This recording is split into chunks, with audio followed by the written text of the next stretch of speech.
Alô, bom dia, você está no canal Professor Belém nesta sexta-feira, dia 1º de outubro de 2021. Estamos estreando hoje um mês novinho, acaba de sair do pacote. O mês é novo, mas as notícias não são novas, não. Você certamente já ouviu falar daquela famosa frase: fique em casa, economia a gente vê depois. Lembra dessa frase? Pois é, quem sabe você mesmo tenha dito, né? Não, acho que não, porque aqui nesse canal não rola isso. Eu sei que você foi contra esta tática, o que para a economia teria feito um grande bem, é claro, porque o grande mal vem exatamente da decisão de prefeitos e governadores que usaram os seus poderes draconianos para manter o povo em casa. E o que aconteceu? Claro, o que aconteceu é o que todo mundo está sabendo. Mas vejam só, não estou falando do Brasil, estou falando da mais poderosa nação da Terra, até uns dias atrás, porque agora parece não é mais não. Eu estou aqui para quem gosta de ciência e para os checadores de plantão. Eu estou aqui no site da Academia Nacional de Ciências dos Estados Unidos da América, que atende pelo pseudônimo de PNAS. Pois é, o que diz a matéria intitulada O Impacto do Covid nos Resultados e Expectativas das Pequenas Empresas pode chocar aqueles que defenderam e ainda defendem o fique em casa, a economia a gente vê depois, lá nos Estados Unidos. Aqui não, aqui o povo é consciente. Vejam a CPI, por exemplo, ela está armada a todo vapor para, digamos assim, condecorar um presidente que teve coragem de manter o país de pé. Vocês estão sabendo disso, né? Pois é. Só que não, é brincadeira, desculpem. Mas, enfim, o que diz a Academia de Ciência dos Estados Unidos? Presta atenção. Os resultados sugerem que a pandemia já havia causado grande deslocamento entre as pequenas empresas apenas algumas semanas após o seu início e antes da disponibilidade de ajuda governamental por meio da Lei de Ajuda e Segurança Econômica, Coronavírus e etc. e tal. Em toda a amostra, 43% das empresas fecharam temporariamente e quase todos esses fechamentos foram devido ao Covid-19.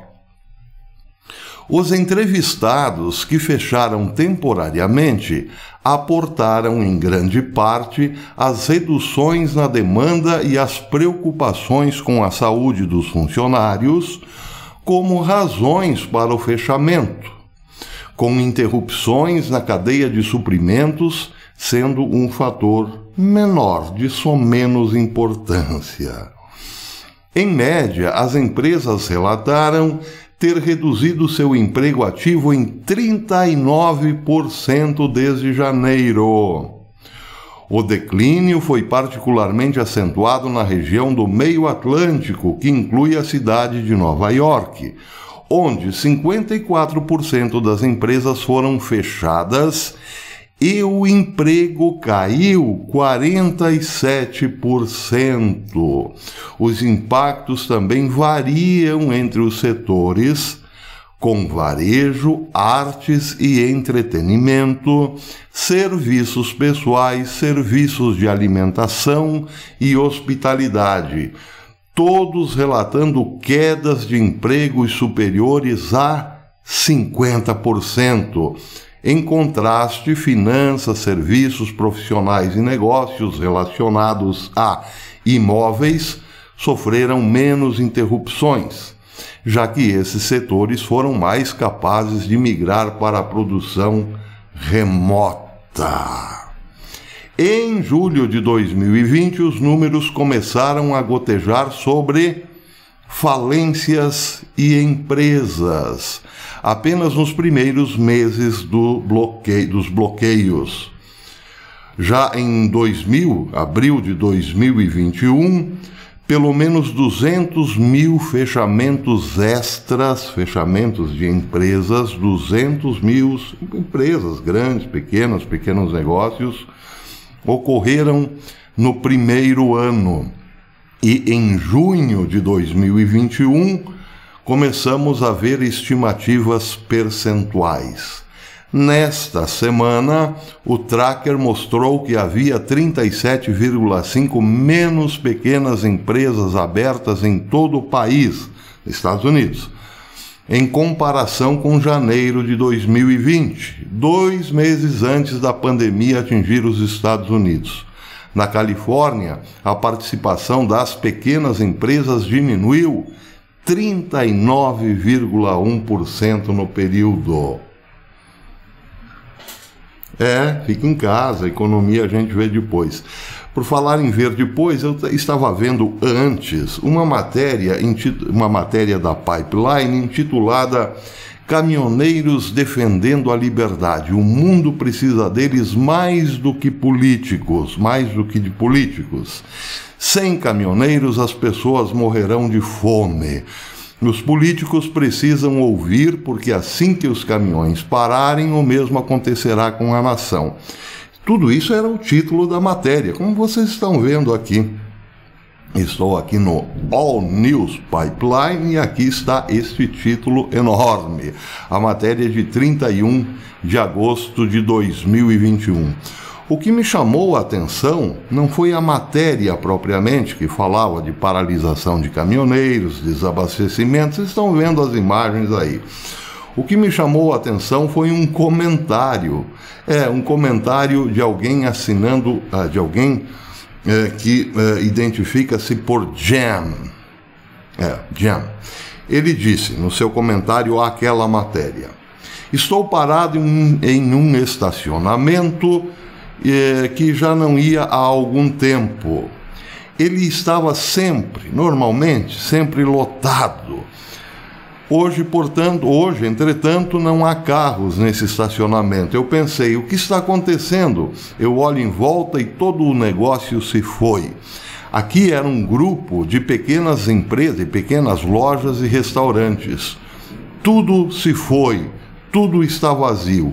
Então, o fechamento das empresas ou dos negócios não essenciais matou-os a todos.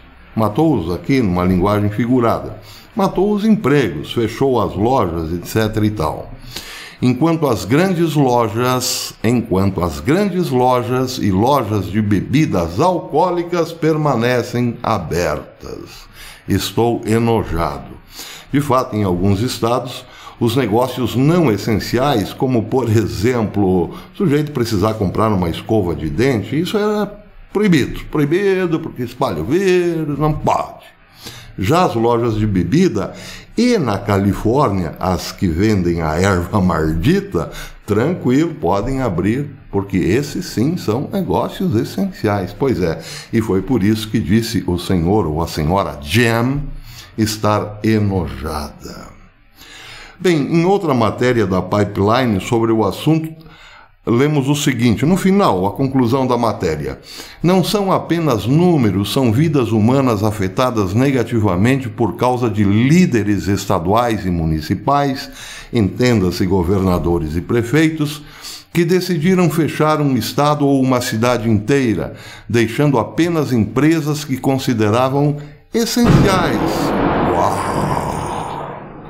Uau! Será que isso veio de algum governador por aí? Pois é, deixando apenas empresas que consideravam essenciais a permanecerem abertas para os seus negócios.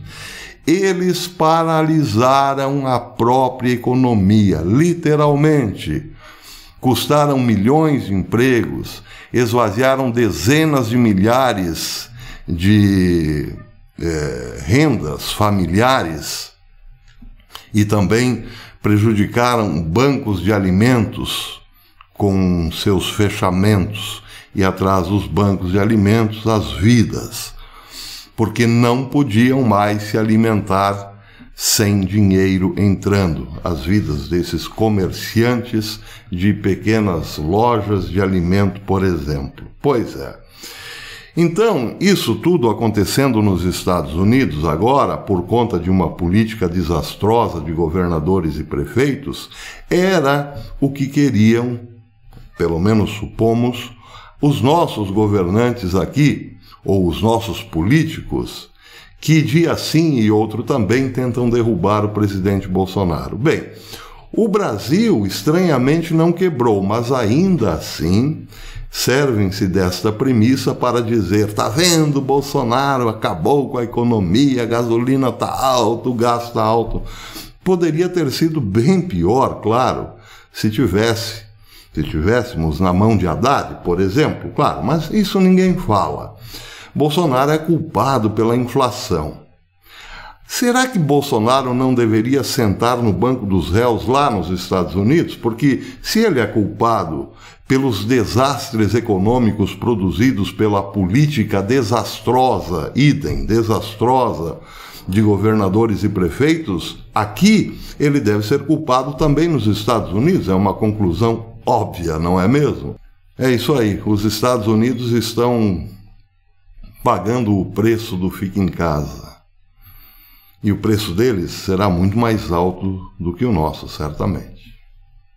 Culpa de Bolsonaro, claro. Até depois.